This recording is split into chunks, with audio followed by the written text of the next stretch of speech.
Eventually, we found an interesting ad in Rolling Stone and rang the number. We had one line of questioning. Would you do anything to make it? Yeah, said the guy on the other end of the line. Would you wear a dress? Yeah. We arranged to meet the guy in front of Electric Lady down on 8th Street. He looked quite a bit older than I was, and he had about 5 names. George, Peter, John, Criscola, blah, blah, blah, but he went by Peter Criss. We walked to a pizza joint and sat down with our slices. We hadn't been talking for 5 minutes when Peter blurted out, I have a 9-inch dick. I didn't know what to say. Pass the cheese? This guy was very different from us. Peter could barely read or spell, and he wasn't a thinker. When he played with us the first time at 23rd Street, it didn't sound particularly good. Peter didn't know much about British music. He knew the Beatles, and he liked Charlie Watts of the Stones. But that was probably because he liked to believe he played like Charlie Watts, basic, not showy. As for any other drummers, the ones he couldn't play like, he disliked them all. Peter also didn't understand the basics of song structure, verse, chorus, bridge. It all meant nothing to him. If I said, let's pick up at the second verse, he just sat there. He had to memorize a song from beginning to end, and if we stopped in the middle or he lost his place, he was fucked. Perhaps as a result his playing was wild. You could call it unorthodox, but that wouldn't be accurate. It was just plain erratic. Peter instinctively played ahead. At times we had to catch up to him. In the best-case scenario, a drummer is like the back of a chair. You can lean back on it and know it's there for you. It's a foundation. But Peter ran alongside us, which was a different animal altogether. Peter's makeup was elementary. The symbolism was direct, not abstract. He felt that over the course of his life he'd gotten lucky during a few close calls and thus had 9 lives. You know, like a cat. The Catman suited him. Peter was not what you'd call an intellectual. Peter, it quickly became apparent, was also a very troubled person. He seemed to get off on causing problems within the band. One night after rehearsal, we all went down to the Chinese restaurant where Jean and I used to eat back when Wicked Lester practiced in Chinatown. Peter started making fun of the waiter in a really derogatory way. We found his behavior embarrassing and told him that if he didn't stop, we would leave the restaurant. Peter said, if you leave the restaurant, I'm quitting the band. He kept it up. We got up and left, and sure enough, he quit the band for a few days. This type of needless drama became part of the way he operated. After we set everything up at the hotel, we went back to our loft on 23rd Street and got ready for the show, doing our makeup and putting on our outfits.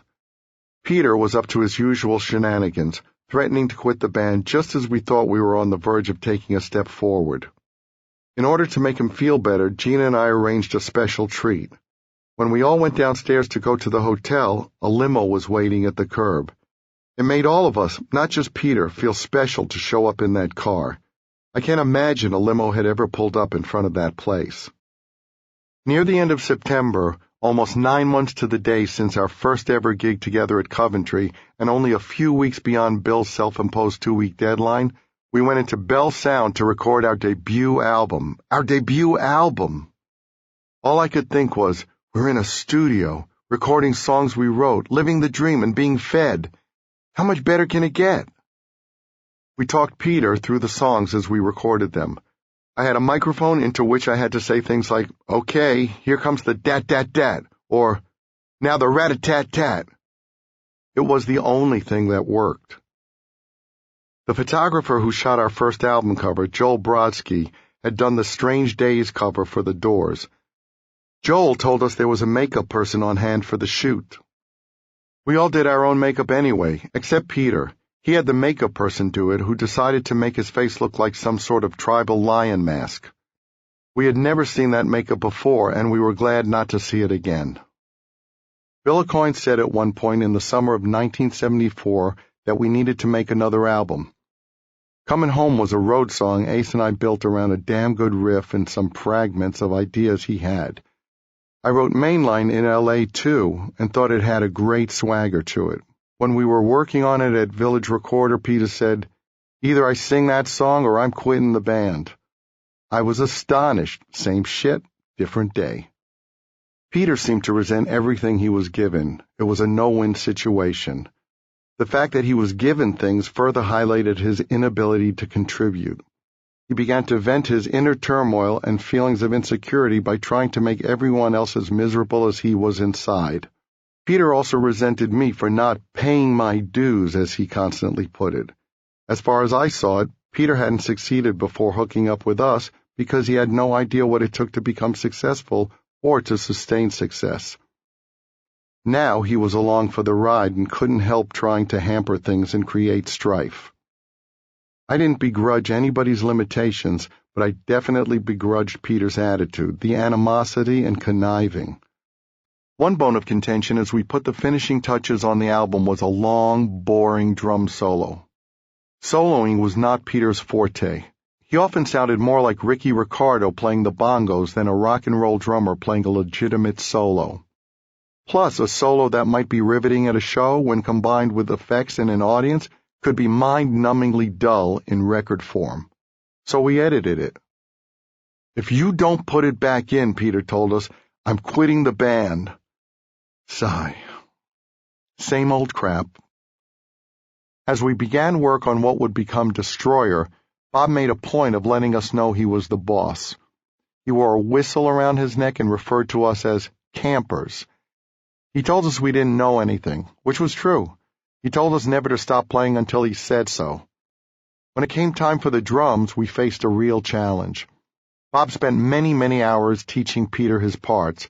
Bob came up with most of the drum parts on the album, and he would dismiss the rest of us for hours at a time to work with Peter.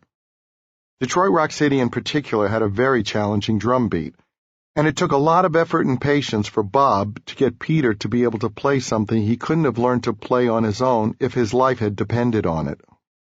Back then, there were no click tracks, which allow a drummer to work with a sort of metronome to get a consistent tempo. But to get a track the way he wanted it, Bob liked to be able to cut and splice from various takes we recorded, which necessitated a steady pace.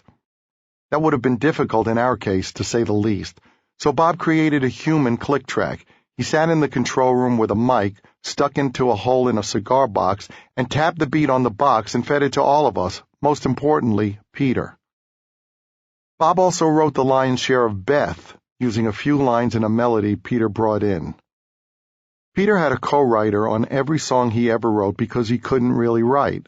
Song structure and concepts like making your lyrics rhyme were totally lost on him. In the case of Beth, Bob wrote most of it, even though the original idea Peter brought in had already been done with a co-writer.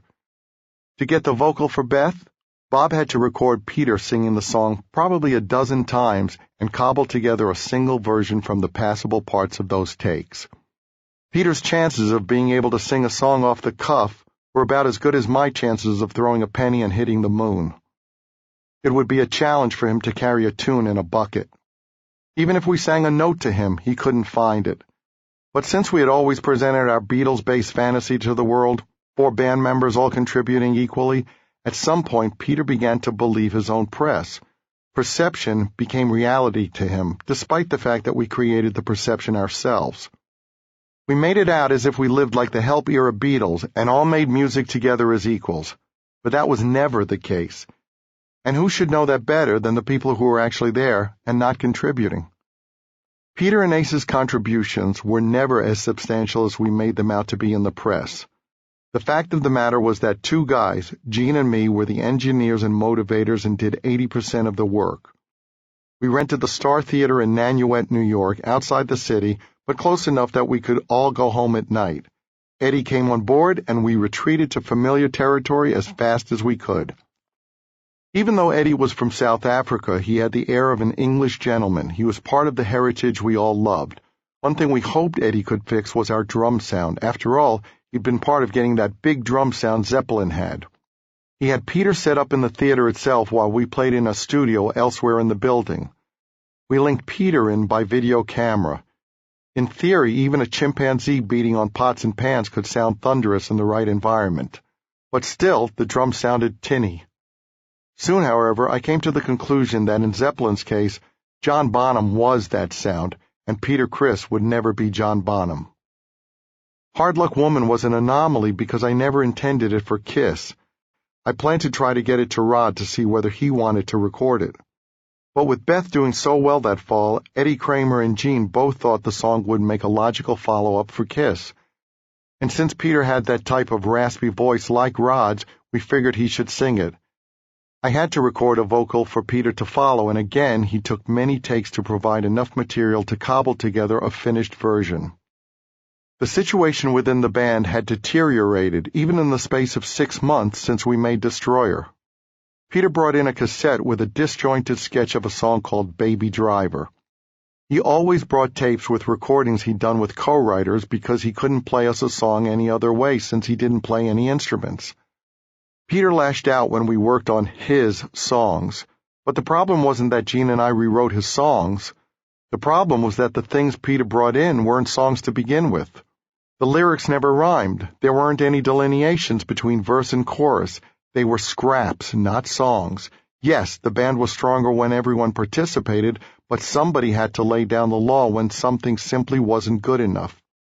Bob performed that role on Destroyer, created Beth for Peter, and guided us all creatively.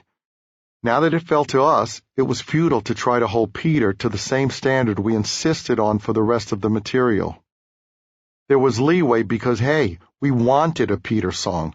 That was part of the image of Kiss, and now because of Beth, Peter expected to write the songs he sang instead of singing mine, Gene's, or Ace's. But even with the additional wiggle room as far as quality, we couldn't let his stuff undermine the integrity of a record.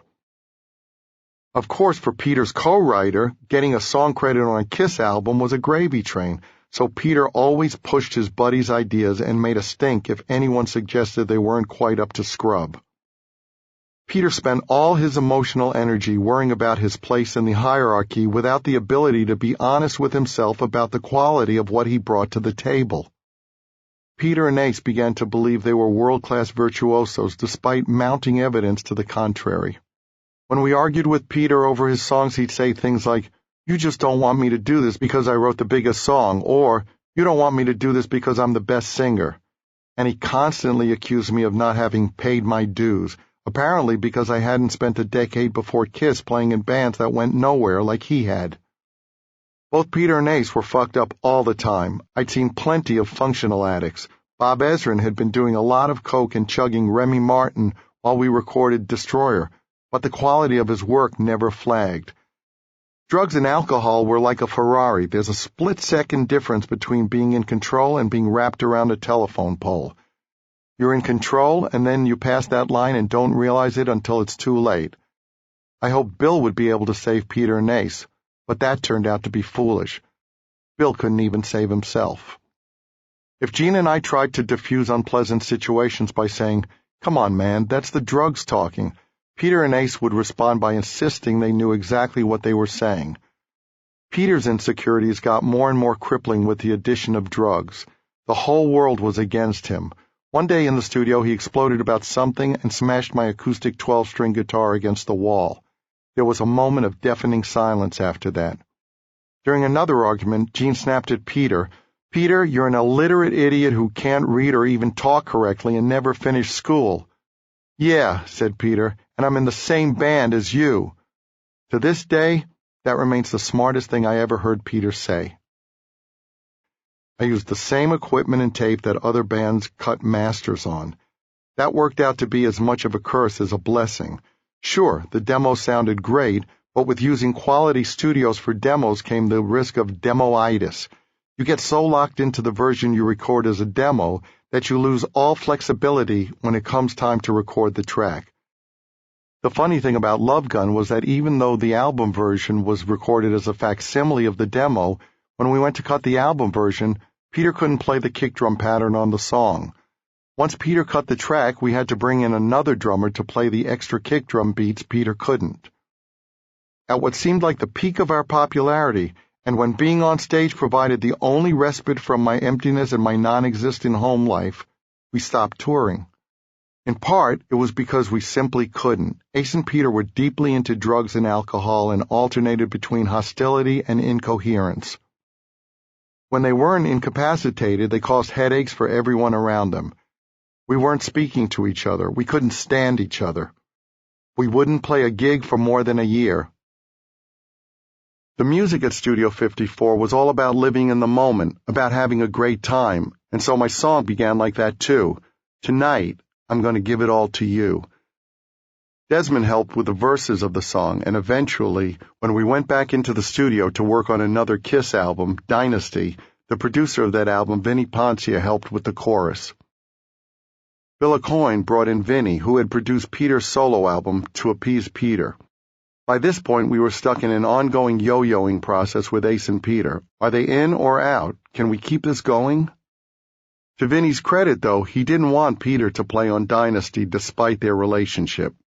For Peter, Vinnie was a buddy. But for Vinnie, this was a job, and Peter was no longer capable of playing what was asked for and needed. So Vinnie brought in Anton Fig to play the drums. Anton had been in an Aucoin-managed band called Spider and had played on Ace's solo LP. He later went on to play in David Letterman's house band. We worked out a deal. Anton was paid well, but we weren't paying for secrecy. Rumors did swirl that Peter wasn't on the album, but we never felt the need to address them. We never thought about actually kicking Peter out, at least not yet. For now, it would remain the four of us, as always.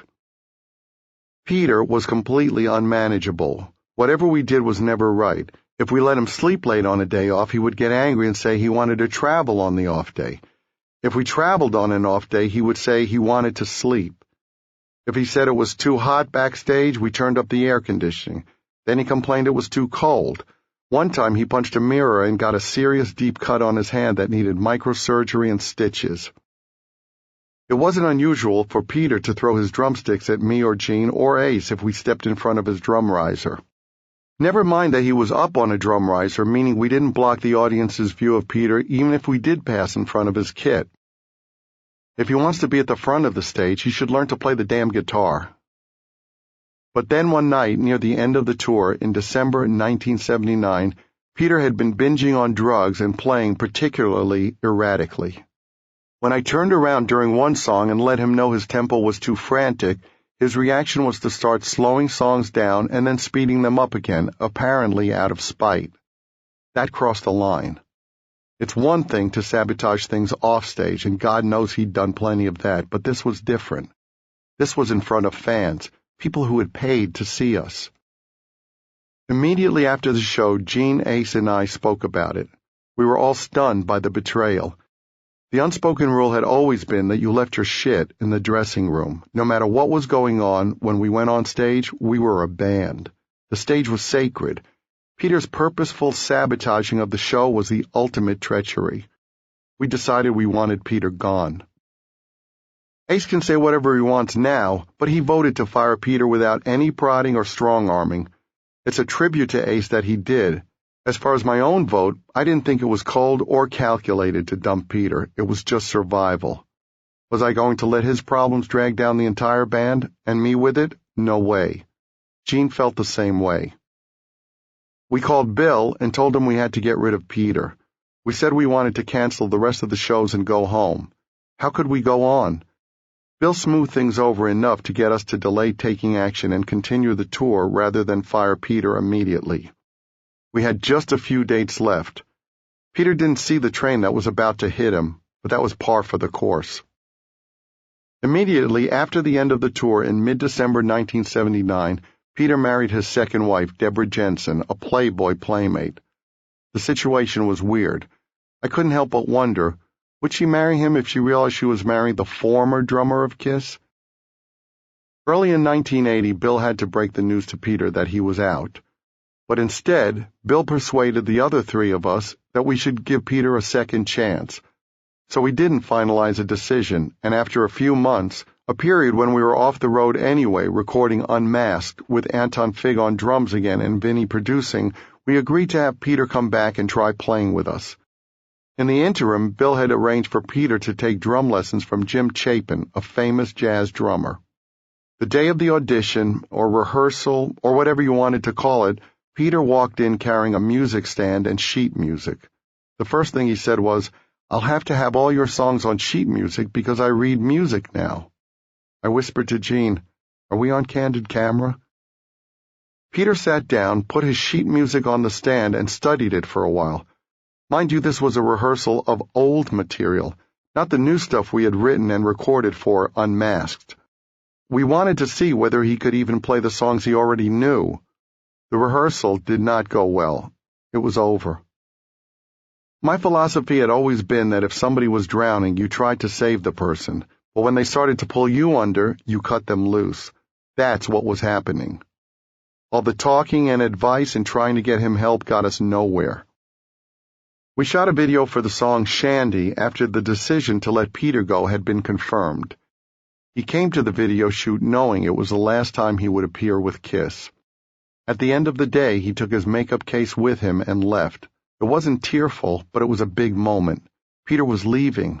We had fired him, and this was the last time we were going to see him in the band. Oddly enough, Peter didn't seem to care. He was likely in his own drug haze and saw this as his big opportunity. In his mind, he wrote the biggest song we ever had, and now he was free to go out and become the big star he should be. Wow, Peter's gone. It's the end of something. But the end of what? Auditioning people was very strange. We decided we didn't want a drummer who played like Peter. The ones who made the best impression on us played what you might call English. They played on the backbeat, and whether they were playing double bass drums or not, they revered the same bands we did. Peter had enough trouble keeping time on a single bass drum and snare, so the idea of him playing two bass drums was out of the question. One guy who auditioned was a little stove repairman from Brooklyn named Paul Caravello. At first, I wasn't blown away by his playing, but everyone else in the room, including Vinnie Ponce and Bill Aucoin, thought he was great. Paul wanted to change his name, and we wanted him to change it too. We didn't need three Pauls in the band since Ace also shared that name. His first suggestion was Rusty Blades, which we vetoed quickly. Thankfully, the name game was short-lived when his second suggestion was Eric Carr, a name that sidestepped any obvious cartoon rock star moniker. Gene and I flew to New York for Eric's funeral. It was an open-casket funeral, which was ghastly. Peter and Ace were there. Peter, who everyone knew resented and disliked Eric, tried to tell me that Eric had been calling him all the time. Nothing seemed to make sense. When we held a convention in Burbank, just outside of L.A., Eric Singer suggested that we invite Peter Criss to come. Peter was older than us, and in the years since he had left the band, the age gap seemed to have increased, perhaps because of his lack of solo success or a dissatisfaction with life in general. MTV wanted the extra hook of a reunion with the original guys. Everybody had their guard up when Ace and Peter sauntered into the studio. Eric Singer and Bruce were both there, but clearly Peter and Ace were feeling the most uncomfortable. I had seen Peter and Ace only rarely since the early 1980s. I had heard secondhand stories about how much Peter's playing had deteriorated, how his various bands weren't very good. Peter seemed to have completely lost it.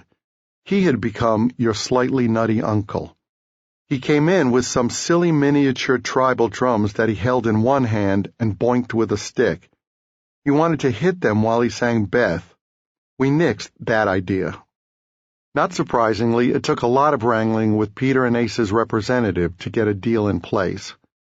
Ace insisted on getting more money than Peter because, as Ace put it, Peter wasn't worth as much as he was. Peter hasn't done anything, Ace insisted. He hasn't been playing, and I'm more famous than he is. Of course, this was all behind Peter's back. For all the times Ace threw Peter under the bus, he should have had muscles like a professional bodybuilder. And yet Peter still saw Ace as his teammate and buddy, no matter how many times Ace offered Peter up as a sacrificial lamb. In the past, people had told me, the time to find out that you don't want to be in bed with somebody isn't when your clothes are off. So we spelled everything out in the contracts with those guys, ground rules, consequences for not following them, all the things we would and wouldn't do. And most importantly, we would rehearse and see how everyone responded to working together within carefully spelled out parameters. We left nothing to chance. Part of that included hiring personal trainers, not just for Peter and Ace, but for me and Gene too. The trainers weren't bodybuilders or anything like that. It was about cardio and basic strength. Even so, the guy working with Peter was aghast, not only at how weak he was and how low his endurance was, but also at how little Peter was willing to work. The trainer said it was like working with an old man. Peter had a tendency to explode at the trainer about nonsense because Peter didn't like working out. Ace, as usual, was just lazy, but he put in his time. Alongside the physical training, we also started the rehearsal process, or tried to. Then Ace asked, "Why do we need to rehearse? I know these songs like the back of my hand." It quickly became apparent that Ace didn't know the back of his hand very well. And Peter? Peter was another story. There was no point to rehearsing as a band. Peter and Ace didn't know the material, didn't know their parts. I called Tommy Thayer. Tommy knew our music inside out and would make a good coach. We wanted to be true to the original Kiss Alive versions of our classic songs. "Listen, Tommy," I told him, "we need you to get together with Peter, one-on-one in a rehearsal studio. Just you and him, you on guitar, Peter on his drums. You need to go through all the songs with him and make sure he knows what he's doing." After the first day of working one-on-one with Peter, Tommy called me. "Paul," he said, sounding very serious, "I don't know exactly how to say this." "Uh-oh. I want to see this happen more than anything, for the sake of everyone involved," Tommy continued. "But, well, I have to be honest with you. I don't know how you guys are going to be able to do this." He paused. Then I laughed. I assumed he was joking. "No, I'm serious," Tommy said.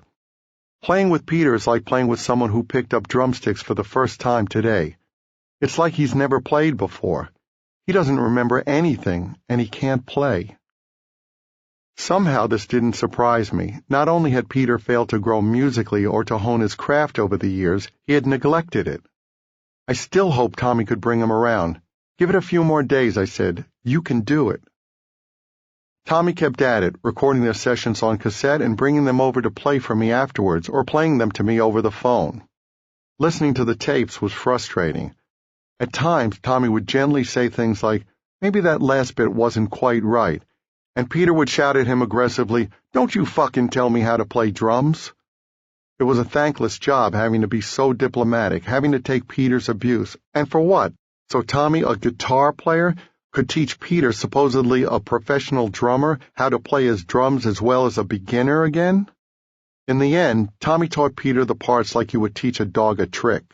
It had nothing to do with music. He could roll over and play strutter. At this point in my life, there were certain perks and prerequisites I felt I had earned and were necessary to make the coming tour manageable. Ace and Peter hadn't stayed in the upper echelon hotels in the 16 years since they'd last toured with Kiss. Peter, in particular, seemed completely lacking in world experience. I took him to Starbucks one day, and he was blown away by how good a biscotti was.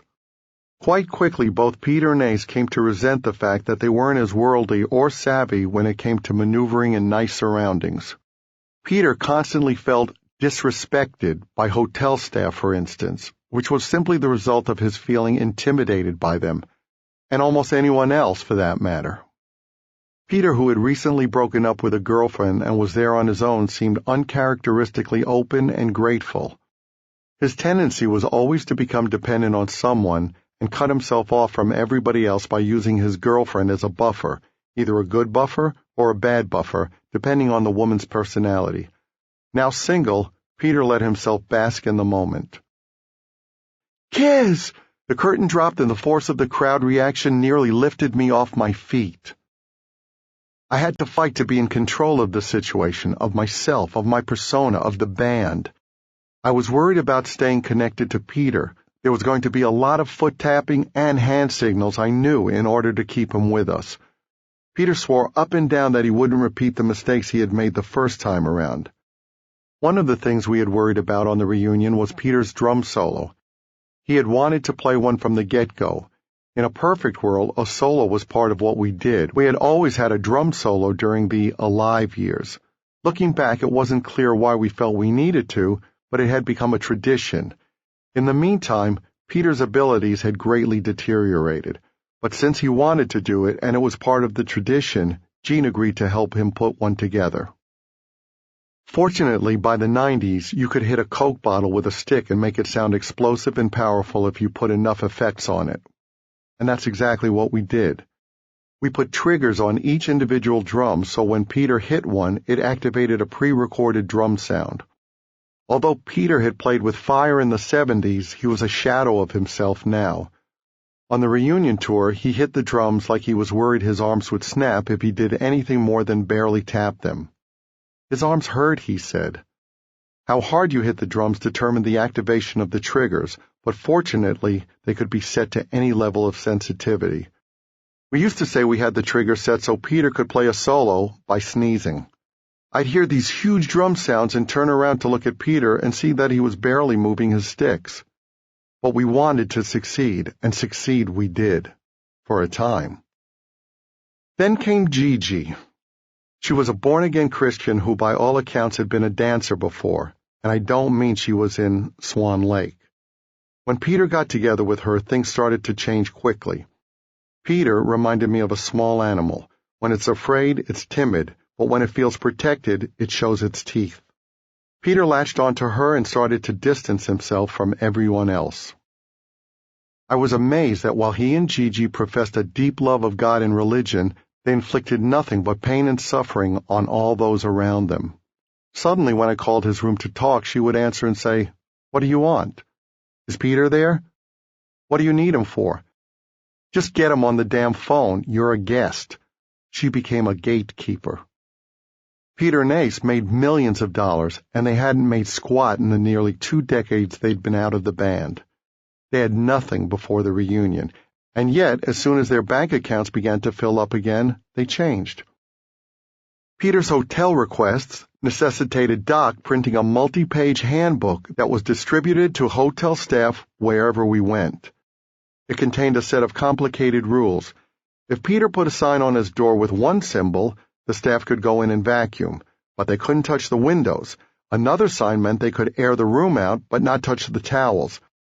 He needed to be a certain distance from the elevators. He couldn't be too high up. He made them cover certain windows with tin foil. Are you kidding me? This time last year, you'd never been to a Starbucks. One afternoon, I heard screams and crashing sounds coming from the hall. I opened my hotel room door and saw Doc running past toward Peter and Gigi's room. Dishes were flying out of the room and smashing against the opposite wall in the hallway. "What's wrong? What's wrong?" Doc shouted. "They didn't clean my room," screamed Peter. "But Peter, you put your sign on the door that means they can't come in." The cracks in the band were beginning to show already. We should wake up every day and thank whatever God we believe in for what we are experiencing. And at that moment, Peter turned to me and said, "I'm sick and tired of this hard day's night shit." I was speechless. In April 1997, before a show in Georgia, Peter started grousing that his hands hurt. "I can't do the show," he said, calling Doc from his hotel room. "Fine," said Doc. He then called Peter's roadie, Eddie Cannon. "Shave your beard," Doc said. "You're on tonight." Peter heard about it and went apeshit. "The fans will never accept it," he screamed. "You can't put someone else out there in my makeup." "I disagree," said Doc dryly. "Yeah, well, actually, Peter, we have a show to do." Eddie shaved and put on Peter's makeup. 1, 2, 3, 4, let's go. We launched into the show. I introduced Eddie from the stage and, surprise, surprise, either nobody cared or nobody had time to care. This was the night, and this would be the show. We weren't going to put on a show because Peter's hands hurt? I don't think so, pal, because the show, as they say, must go on. At the end of the tour in July 1997, Peter and Ace demanded to be made full members of the band again. "We did things your way," Peter said, "and we had a huge successful tour. Now we want to be equals." Being stunned by one of these guys was an almost daily occurrence, but this dropped my jaw. Don't you realize the reason it was a big success is because you had no input and no say? We'd made a lot of money and we'd made a lot of people happy. Peter and Ace were upset because they were now rich again, but not as rich as me and Gene. There were people richer than I was, and I didn't lose sleep over it. And anyway, I deserved more than Peter and Ace did. I stayed when they left. The door swings one way. I nurtured the band and kept it going. For that alone, I deserved to be better compensated. In a million years, I would never have brought them in as equal members. Not a chance. Peter and Ace were also totally unequipped to be involved in the decision-making process. They had no idea how the concert business and music business were run. and yet they seemed to think they had now earned the right to participate in decision-making in a world they knew nothing about. It was sad to see. On the one hand, they sometimes acknowledged they had made bad decisions in life, but on the other hand, they ultimately found solace in believing that they had been taken advantage of, that they were victims, then and now. When they'd struck out on their own after leaving Kiss, they'd had tremendous advantages, name recognition, notoriety, industry contacts, money, but they could barely get arrested before the reunion tour, and they were broke. They'd been thankful at the start of the tour because they had found a way out of the miserable, marginal lives they were living. Now, just a year later, they were millionaires, but they were bitter. They were defensive. They were unrealistic about their own importance and abilities. They were, in their minds, victims. It was insane. Peter posted a sign every day counting down the number of days left on the farewell tour. He started painting a teardrop below his eye. I thought it made him look like Emmett Kelly's famous Weary Willie character, the tragic clown who toured with the Ringling Brothers and Barnum and Bailey Circus. And as for the rest of his makeup, it was as if he had forgotten how to do it. He started to look like a panda bear with big rectangles around his eyes. The tour was horrible, constant drudgery and misery. Peter had his usual handbook detailing how hotel staff had to treat him and which windows had to be covered with tinfoil and all that. There was no reasoning with either of them. We never knew if we'd make it to a show on time, and once we got on stage, we never knew whether we'd get through the show. I mean, if a guy has trouble putting on his makeup, how is he going to play? Not surprisingly, the shows could be pretty awful.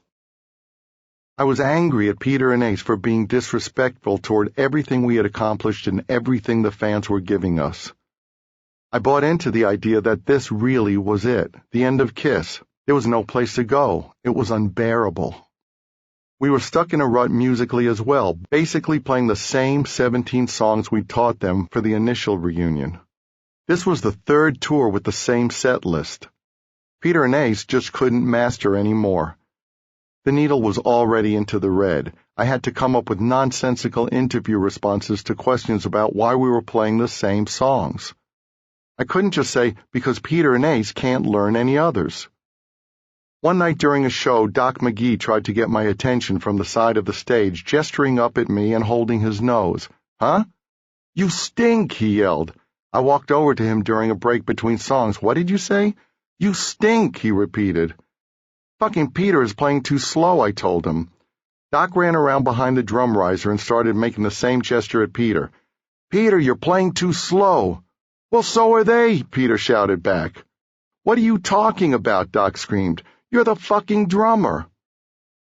Another night, Peter had a new problem. He stopped playing in the middle of a song and just held his sticks up and looked at me like a deer in the headlights. I yelled, "Play," and started tapping my foot so at least he would start hitting the drums again. That happened on more than one occasion. A well-known musician who'd seen the band many times approached me one night and said, "I can't come to any more shows. It's just too painful to listen to." The worst feeling was reading reviews trashing the shows and thinking, that's spot on. It was such a shame because the band could have been great and wasn't. We decided to take the farewell tour to Asia in early 2001. Ace was on board.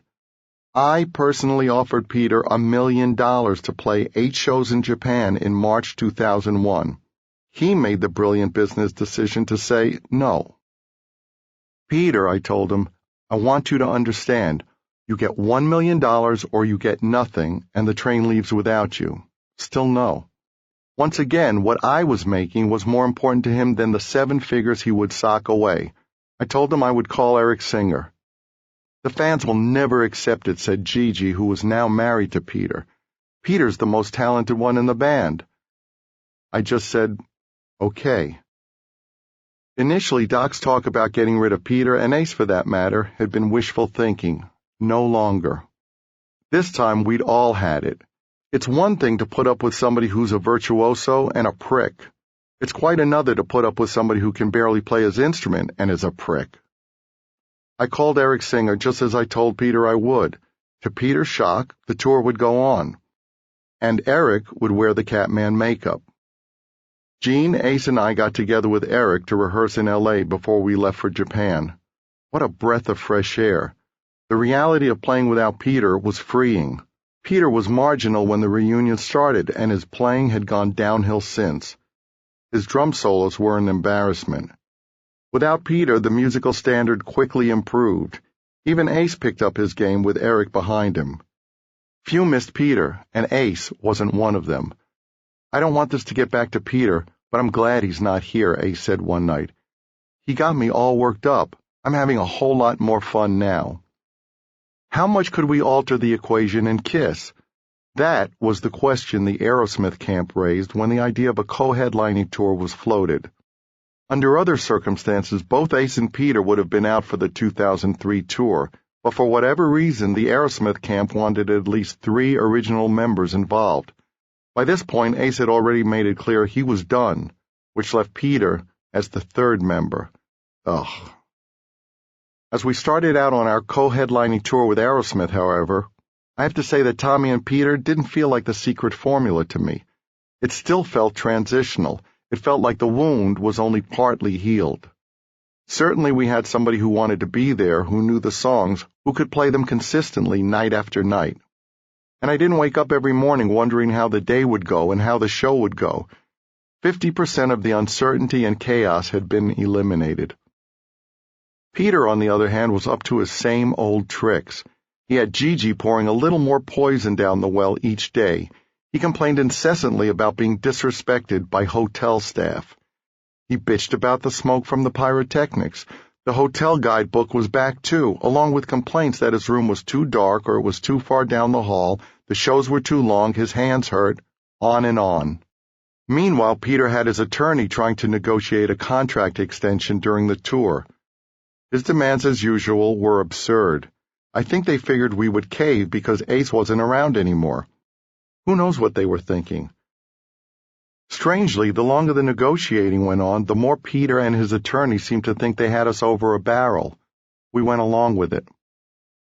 When the tour was over and Peter's contract expired, I told him we had decided not to renew his contract. "You're not happy. You say the shows are too long. Your hands hurt. You want to play other kinds of music. We want to continue. I think it's best for everyone if we just call it quits, Peter. It's time for us all to move on." I didn't have much to say beyond that.